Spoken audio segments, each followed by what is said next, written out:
Bonjour et bienvenue dans Caluire au cœur. Ce mois-ci, focus sur le quartier de Saint-Clair, un quartier qui, de par sa position entre la Balme et le Rhône, s'articule essentiellement autour de sa grande rue. Ancien bastion des industries de teinture avec une activité commerciale importante, Saint-Clair a perdu au fil de l'histoire de son dynamisme, mais compte tout de même aujourd'hui 2600 habitants avec une grande mixité sociale et culturelle. Le caractéristique de ce quartier, c'est un grand dynamisme dû en particulier aux associations qui font vivre ce quartier, et également à l'architecture de cette grande rue qui permet à de nombreuses personnes de se rencontrer, de se parler et de communiquer. Le quartier de Saint-Clair fait aujourd'hui peau neuve grâce à la rénovation complète de la voirie et des espaces de vie. Mise en place d'une zone 30, aménagement de nombreuses places comme par exemple la place Victor Bosch ou la place de Monchy, réhabilitation des berges autour d'un parc de 4 hectares, autant d'aménagements pour préserver et valoriser le cadre de vie de ses habitants. On a fait beaucoup de belles choses, comme là sur le Rhône, c'est très très joli. Avant il y avait des vergines, il y avait des arbres, on ne se voyait pas. Ce qui va exister, c'est également au niveau des communications, l'arrivée de la ligne C1, C2, ligne de tramway, qui va relier Saint-Clair, et puis Caluire en général, à la Part-Dieu, et puis à Sathonay et à Rieux, avec une fréquence toutes les 6 minutes à peu près. Donc il va apporter encore un plus au niveau du quartier de Saint-Clair. Toujours dans cette volonté de développer les modes doux de transport, un autre projet attendu depuis longtemps devrait voir le jour, l'installation d'une passerelle réservée à l'usage des piétons et des cyclistes pour relier Saint-Clair à la Cité internationale. C'est une passerelle qui se veut extrêmement légère et qui se veut totalement inscrite dans le site, donc qui profite de différents niveaux, donc qui relie en fait la promenade sur les berges, mais aussi les promenades et les voies cyclables sur les quais. Le platelage sera en bois, donc là aussi on veut qu'il y ait justement la notion piéton et pour les cyclistes, qu'il y a cette légèreté qui est exprimée par rapport à un ouvrage qui est utilisé donc, par des gens, par des promeneurs. Une passerelle aérienne qui enjambera le Rhône d'un seul trait d'ici 2012. Elle devrait permettre d'augmenter les échanges entre les deux rives et ainsi donner un nouveau souffle au quartier de Saint-Clair déjà en pleine transformation.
Bonjour et bienvenue dans ce nouveau numéro de Caluire au cœur. Ce mois-ci, nous partons à la découverte du quartier de Montesuie, quartier le plus peuplé de la ville avec près de 26 000 habitants.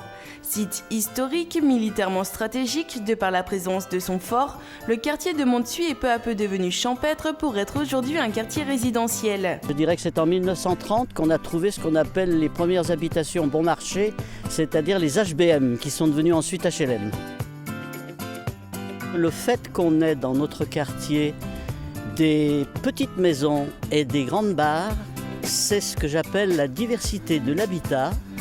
Mais cette diversité, pour moi, elle est en même temps riche, car elle permet de retrouver des gens de toutes conditions. Une diversité et une richesse que l'on retrouve aussi dans ses équipements. Montesuie en effet de nombreux commerces, 3 groupes scolaires, une crèche, un collège, sans oublier tous les équipements sportifs largement présents dans le quartier. La piscine, bien entendu, qui est un magnifique bassin que nous avons inauguré l'année dernière. Le stade Pierre-Bourdan. Et puis, il faut citer aussi tout ce qui est social dans l'environnement, en particulier le centre social et culturel, qui a le mérite de proposer aussi bien aux enfants, aux adultes et aux personnes qui sont en difficulté de multiples activités. Pour une vie meilleure à Montsûis, la municipalité, avec l'aide du Grand Lyon et de l'OPAC du Rhône, va rénover, réhabiliter, voire reconstruire certains logements du quartier afin de les adapter aux normes d'aujourd'hui et notamment aux normes haute qualité environnementale. Là, nous sommes sur une partie du quartier de Montsûis qui correspond aux immeubles HLM les plus anciens du quartier, puisqu'ils ont été construits dans les années 30. Ce projet comporterait 2 volets. Un volet de réhabilitation de 6 des 9 immeubles et la démolition de les 3 immeubles restants sur les 9. Ce qui est très important sur ce projet, c'est que tous les habitants qui sont présents ici aujourd'hui puissent continuer à habiter sur le quartier et surtout ne voient pas leur loyer augmenter. Ce sont donc 282 logements qui devraient faire peau neuve d'ici 2 ans. Parmi les autres projets du quartier mais aussi de la ville, de manière plus générale, l'installation de caméras vidéo. Nous en avons déjà installé 16 actuellement et nous avons pensé également que l'éclairage d'une ville et du quartier contribue à cette tranquillité. Et c'est un programme là qui est de plus longue haleine et qui va se développer en partenariat avec l'association Vivre à Montsûis et avec la consultation et la concertation de tous les habitants, mais qui va se faire sur 2 années. Montsûis, donc un quartier tourné vers Lyon, mais aussi vers l'avenir.